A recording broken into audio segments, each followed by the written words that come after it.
Chegamos a 4.000 inscritos, Eba! E como forma de agradecimento, e também porque acabei atrasando o lançamento do vídeo passado, e tô com pouco tempo para pesquisa, escrita e edição do próximo vídeo, teremos uma sessão de perguntas e respostas.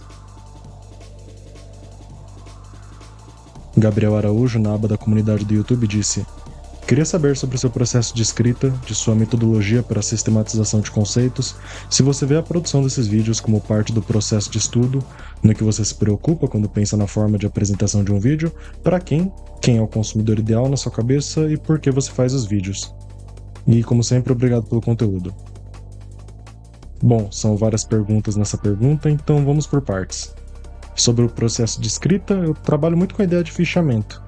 Eu vou lá, pego o texto, ou os textos que eu quero abordar, e ficho parágrafo por parágrafo e tento não fugir muito da própria ordem do texto na exposição.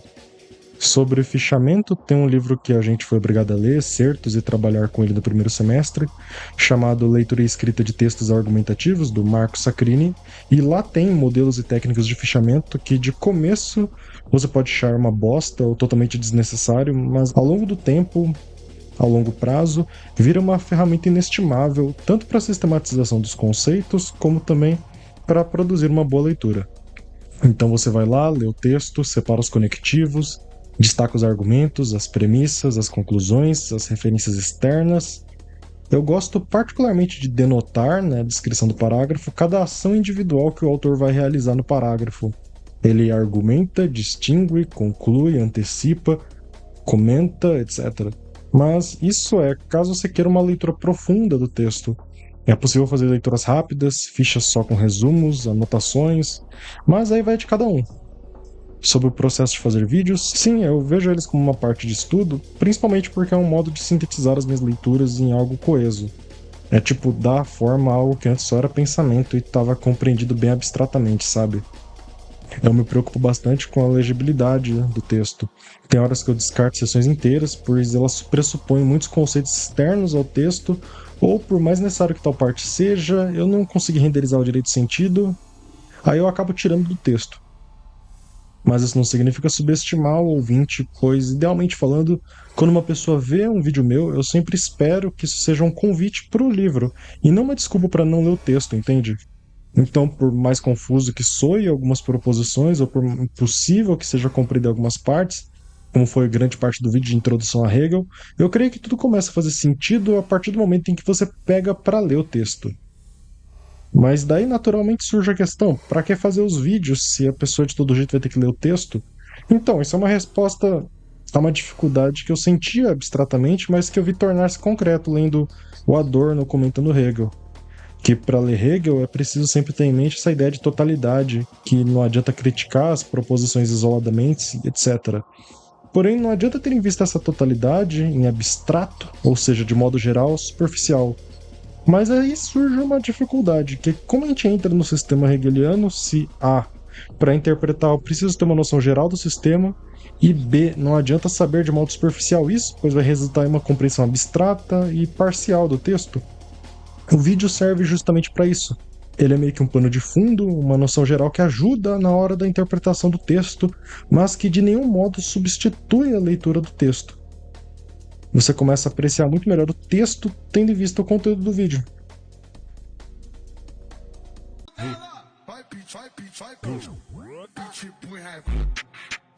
Márcia Cioran 542 pelo YouTube disse: alguém consegue ler Cioran sair ileso? E agora eu vou voltar à pergunta: é possível ler e sair ileso? Ian Silva, no Discord do canal, disse: me toquei que alguma das minhas obras favoritas, animes, jogos, etc., tem o tema de apocalipse em comum. Não todas, mas é engraçada essa constelação. Também tem algo de comum nas obras que você gosta? Alguma constelação engraçada? Bom, eu não sou, parafraseando um amigo meu, eu não sou um cara das artes. Eu comecei a consumir mais literatura e cinema agora na faculdade. Mas se é possível falarmos de uma constelação engraçada que permeia minhas obras favoritas, eu posso citar duas. E dessas duas eu só vou explicitar uma aqui, que vai ser filmes sobre carros e ambiguidade. Na primeira eu vou citar Catherine, Drive My Car, Decision to Live, Speak No Evil, Under the Skin, Curtindo a Vida Doidado e principalmente o Crash do Gallard. Bom, o que todos esses exemplos têm em comum, que o plot tem como principal fator, ou que partes essenciais do plot se desenvolvem dentro ou ao lado de um carro. Isso fica mais explícito, por exemplo, em Catherine, que é literalmente a história de um carro mal assombrado que mata todo mundo que entra nele. É quase como se a pulsão de morte fosse tornada factível por meio de um carro. Em Drive My Car, por exemplo, o modo de conexão que a personagem principal da trama tem com o mundo e a maneira pela qual ele processa a morte da esposa e sua conexão com seu motorista é por meio do carro. Não é de surpreender que as cenas mais importantes do filme ocorram na estrada. Em Decision to Live é a mesma coisa, quem assistiu sabe. Do desespero, da angústia, da dor na cena de perseguição em que o papel da polícia confunde-se com o do amante, seguindo a linha de fuga suicida da amada. E novamente, mediado pelo carro. Eu poderia falar de Speak No Evil, de estar trancado no carro, ou da sedução da personagem da Scarlett Johansson, que atrai as vítimas por trás do volante, e até mesmo de todo o plot do Curtindo na Vida Doidada, do Ferris pegando o carro emprestado do amigo, e como o carro simboliza o sonho de vida americano, como também o amadurecimento da personagem quando essa decide destruir o carro. E não é exemplo mais primoroso como o Crash do J.G. Ballard, em que literalmente temos uma protagonista que só consegue sentir tesão com um acidente de carro. Carro servido como veículo para uma nova sexualidade, uma nova subjetividade, atravessada pelas perversões do capitalismo tardio. E é incrível notar como em todos esses filmes há uma estreita ligação entre a desterritorialização e o carro. É como se a viagem móvel do esquizofrênico, que Deleuze e Guattari comenta sobre o Lenz do Butcher, fosse metamorfoseada pelo carro, símbolo do modernismo e do capitalismo, da velocidade e da ruína. Talvez porque a estrada, a rua, seja o meio liminal, entre um ponto A e um ponto B, entre uma saída e uma destinação, que proporcione esse estranhamento como um lugar nenhum, que proporcione essas viradas bruscas, esses estranhos devires pós-modernos. Ou talvez porque o carro, ao mesmo tempo que simboliza tanto um sonho quanto uma promessa, encerra as frustrações todas do modernismo. Essa angústia da velocidade tendo se tornado um frênese pela aceleração nos últimos tempos. Mas esse é assunto por um próximo vídeo e eu ainda nem falei e nem vou falar por sinal das outras coisas que me apetecem. Que, curiosamente, também envolvem carro. É fascinante perceber como tem carro em tudo. Elliot, no Discord, disse: o que fez você se interessar pela esquizoanálise, Deleuze e Guattari, Anti-Édipo, etc., e como foi a jornada para conseguir entender alguma dessas coisas sobre o texto do Deleuze e Guattari? Digo como pessoa que está sofrendo para entender os textos. Eu compartilho desse sofrimento toda semana, né? E eu recebo bastante essa pergunta na DM do Twitter, de dicas e tals pra ler o Deleuze e Guattari. Eu respondendo a primeira pergunta, meu interesse em D&G surgiu após uma viagem que eu fiz pra casa dos meus primos, que, como era uma viagem longa, eu baixei vários episódios do podcast Philosophize This. E eu tava no ensino médio, nessa época eu gostava muito desse podcast, por várias razões que não vem ao caso agora. E, pois bem, havia uns 3, 4 episódios sobre o Anti-Édipo, e eu baixei todos pra ouvir, cada um tendo 1 hora, e eu ouvi todos em uma sentada só. Fiquei encantado com a descrição que ele dava das máquinas, o delírio, os fluxos, a parada da esquizofrenia e etc. Era tudo muito doido e tudo muito divertido. Daí foi paixão à primeira vista quando eu fui ler e checar a primeira página do livro. Os raios solares no cu de Schreber, isso fode, isso caga. A máquina de chupar pedra do Beckett, é perfeito isso. Não tem primeira página que tenha tanto impacto quanto essa na história da filosofia, eu acho. Então, em um sentido que me fez interessar por esquizoanálise e depois continuar a estudar teoria, psicanálise e filosofia em geral, foi tentar reproduzir esse sentimento de empolgação que eu senti ao ler as primeiras páginas do Anti-Édipo. É tudo muito divertido, tudo muito doido, assim como toda boa filosofia, não que ela tenha a obrigação de ser, mas acaba sendo. Agora, sobre a jornada de ler Deleuze e Guattari, eu li 3 vezes o Anti-Édipo, uma no ensino médio, de uma ponta a outra, sem entender muita coisa, outra vez nas férias, para fazer os vídeos do canal, anotando as paradas, e por fim agora, uma terceira vez, fichando e lendo as referências para a iniciação científica. Na primeira vez que eu li eu não entendi nada, eu não tinha repertório de história de filosofia, eu não sabia nada de psicanálise nem de antropologia, então eu lia só pela vibe mesmo, porque era divertido. Eu me divertia com as frases de efeito, com as afirmações meio doidas que tinha lá, mas demorou um pouco. Foi preciso de um baita livro de introdução, que depois desse comentário eu vou listar para quem se interessar. Vídeo, podcast, aula, próprias aulas de filosofia para pegar o contexto de várias críticas e etc. Mas foi tudo muito gostoso. Se você tem carinho na leitura e se aplica no que está fazendo, naturalmente as coisas começam a fazer sentido, de modo que é até estranho olhar para trás e conceber um mundo onde você não entendia essas questões. Por exemplo, eu não consigo me imaginar sem ler Anti-Édipo ou sem ter lido Diferença e Repetição. ler, no fim das contas, é remoer. E isso se tornou parte integral da minha pessoa, que dificilmente eu me vejo dissociado. Agora, uma listinha de referências, livros, episódios de podcast e vídeos que usei de referência para ajudar a entender Deleuze-Guattari. Tem o livro do Roberto Machado, Deleuze, Arte e Filosofia, que é primoroso. Não somente é essencial, não somente ele é didático, como ele dá todo o pano de fundo da história da filosofia para você entender da onde que vem a crítica do Deleuze. Ele vai falar de Nietzsche, ele vai falar de Kant, ele vai falar sobre o próprio Anti-Édipo, o próprio Mil Platôs, é perfeito. Eu não poderia citar outros comentadores, dessa vez americanos, norte-americanos, como a Anna Collybrook, Brian Musumi e Ian Buchanan. Cada um deles tem livros diferentes de introdução. Por exemplo, a Anna Collybrook, ela tem um livro de introdução ao Deleuze, que foi o primeiro livro que eu acho que eu li sobre introdução ao assunto e foi paixão à primeira vista. Pena que só tem em inglês. O Brian Musumi e o Ian Buchanan também, eles têm ótimos livros de introdução ao Anti-Édipo e Mil Platôs, mas também, novamente, do inglês. Uma outra dica que eu dou é pegar os próprios livros do Deleuze-Guattari para ler. Você tem o Nietzsche e a Filosofia, que você vai ter toda a parada da crítica da dialética, crítica do negativo, que vai se espelhar na crítica da falta, na crítica do negativo, no Anti-Édipo. Você vai ter toda essa questão do comentário da genealogia da moral, você vai começar a entender o que significa essa moralidade escrava, o problema do ideal ascético, essa negação da vida, inerentemente ligada a essa questão do niilismo. Você vai ter também um outro livro que eu recomendo, mas é que é mais difícil, 1 trilhão de vezes mais difícil que Anti-Édipo, só que essencial também. Seria, por exemplo, Diferença e Repetição. Não é um livro para todo mundo, é um livro difícil de ler, só que lá você vai ter tudo do Deleuze, crítica da representação, a crítica da imagem dogmática do pensamento. Há quem diga que Anti-Édipo é uma extensão de Diferença e Repetição, que a psicanálise é o grande referencial, por assim dizer, o estágio final da representação, e daí uma necessidade da crítica.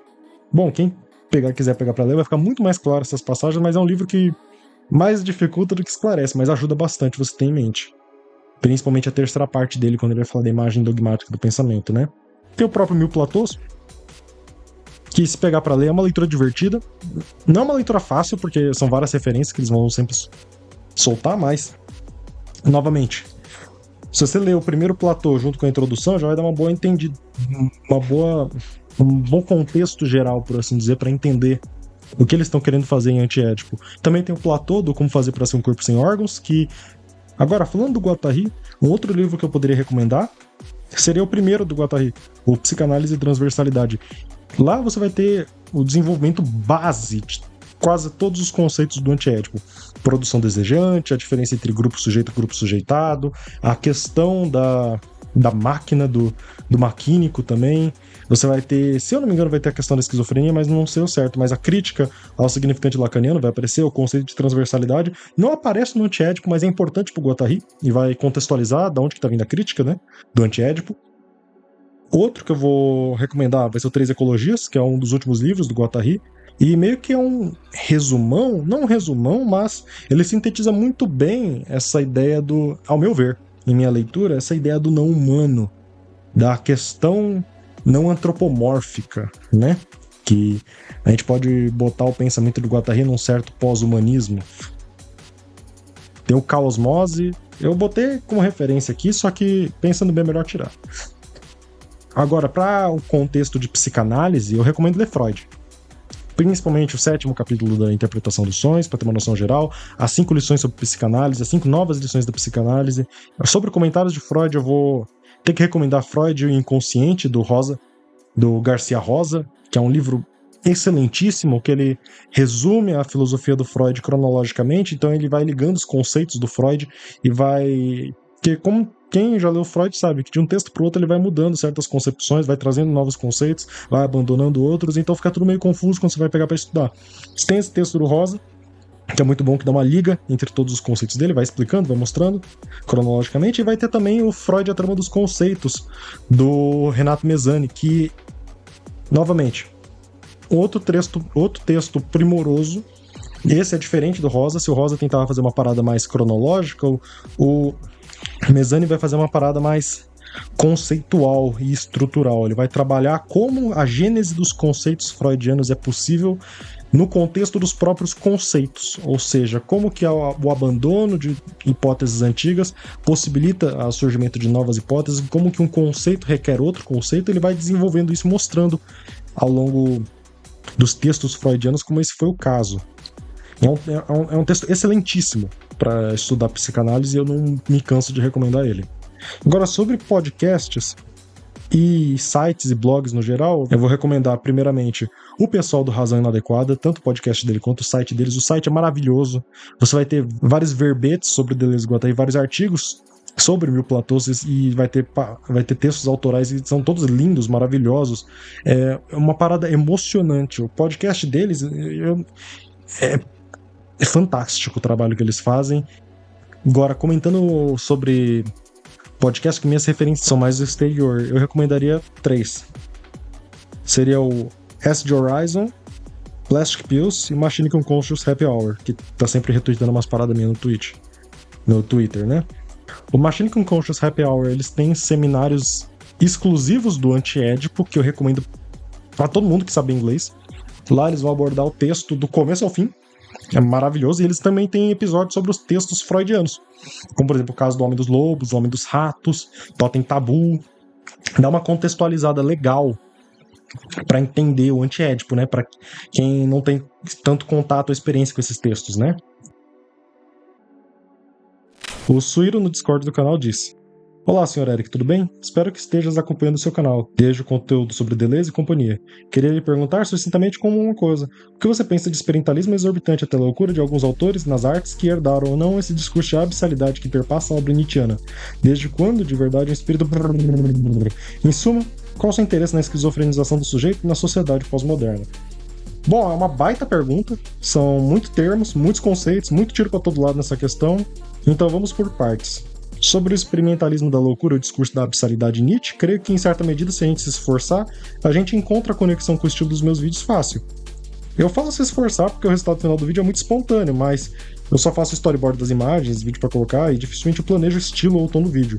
E agora sobre a segunda questão, se há um interesse na esquizofrenização do sujeito na pós-modernidade, eu tenho 2 respostas. O sujeito pós-moderno já é um sujeito muitas vezes esquizofrênico, ou seja, já tende à esquizofrenia, ou ele é um pervertido no final das contas, né? E 2, no final das contas, esse é o modo mais divertido de fazer filosofia e de encarar a realidade. Eu não vou desenvolver o primeiro ponto, pois ele iria envolver falar de Lacan, foraclusão, sociedade de neuróticos, e isso é chato. Mas sobre o segundo, há um interesse ativo, por exemplo, na esquizofrenização do cânone filosófico, por exemplo. Eu gosto muito do artigo da Lisa Shapiro, Revisiting the Early Modern Philosophical Canon, porque eu vejo o trabalho dela de recuperação das filósofas do passado muito como uma tentativa de esquizofrenizar o cânone filosófico que está engessado, empoeirado nas questões epistemológico-metafísicas. E eu não digo isso pois subestimo o cânone, porque há vários trabalhos maravilhosos e esplêndidos sendo produzidos nele agora, e sem falar que uma das críticas mais ferrenhas do cânone é imanente ao cânone, mas sem entrar nesses detalhes, há um interesse da minha parte nessa esquizofrenização do cânone, menos por uma questão de justiça, de olha, vamos representar as mulheres, os hindus e os africanos no cânone, pois isso pressupõe, eu acho isso meio paia, porque pressupõe uma posição de superioridade, uma metalinguagem que não existe, que me coloca numa posição moral acima do cânone para julgá-lo. Eu faço isso mais por uma tentativa de ser fiel ao próprio espírito da filosofia, que antes de ser grego, era helênico. Sempre houve multiculturalismo na filosofia e há toda uma história dessa tradição renegada na construção do pensamento filosófico, que, sendo bem honesto, é o que faz a filosofia ser divertida para começo de conversa. Para que nos restringimos a contar a mesma narrativa, a mesma história do cânone, se a gente pode contar infinitas outras histórias, né? Gampa7819 pelo YouTube mandou: Você pretende seguir carreira acadêmica?